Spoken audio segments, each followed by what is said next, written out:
there to see them again. Now, that was me in Colorado. Michael Gerber, I gave you his book. I actually spoke on the same virtual stage as Michael Gerber. I didn't get to speak at the same event as him, but I was part of a real estate seminar, and he headed it off. And the neat thing about it was, is I had been speaking about his book and read his book probably 6 years ago, and then there he was, and so I can make sure I got my photo taken with him on that.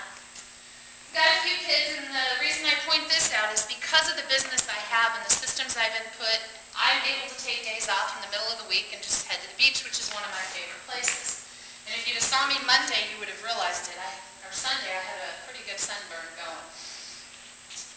This one is one of my favorites. I just always wanted to get a motorcycle license and decided last year I was going to do it. And I am pretty competitive and must say I've never ridden a motorcycle. Took a class in Orlando. One of my clients actually, he paid for it, but I think it was because he didn't think I would actually do it. He kind of dared me to do it. Going now, or a deal in the next couple of weeks or months. We're going to give you some information that's going to help you with that, or I am.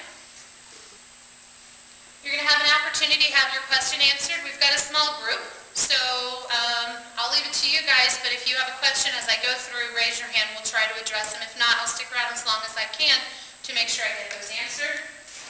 And I'm not going to let you down. I brought you something that you could, two things. One, a service, and one, a product that you could use, or a tool that you could use to, that's another challenge that you face.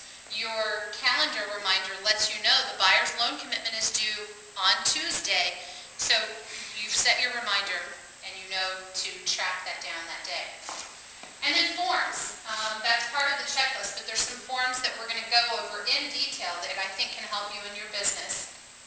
And templates, email templates.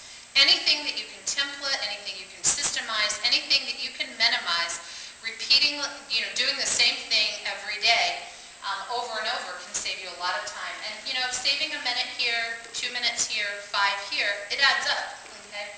I call that free time or fun time. The more of that work time you can save, I suggest you reinvest back in fun. So, specifically on systems, this is a checklist, and this is what I call a checklist kind of on steroids. There's a lot of information here, but it is a central landing spot for everything that you're going to need specific action. Having them in one place where you can look at it and you can check it with your settlement statement can not only save you time, but can also save you money and prevent errors. If you were not supposed to pay for the home warranty, but yet the settlement statement got circulated and on the settlement statement you were charged for it, there's $350. And that's a lot of money at the end of the day. It adds up over time. So you want to be able to quickly check that. This is another form. This is another idea that I suggest you incorporate into your business. And what this is this makes someone else do some work for you.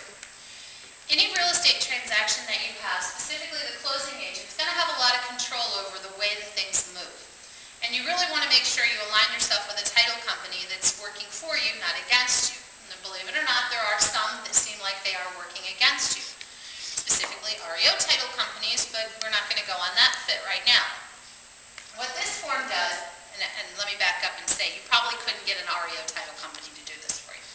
But if you're the seller in a deal, and you're putting together a lot of deals, something like this can really save you a lot of time. You are asking the title company to tell you as certain milestones are met in the process from contract to close. So what you see here is contract received.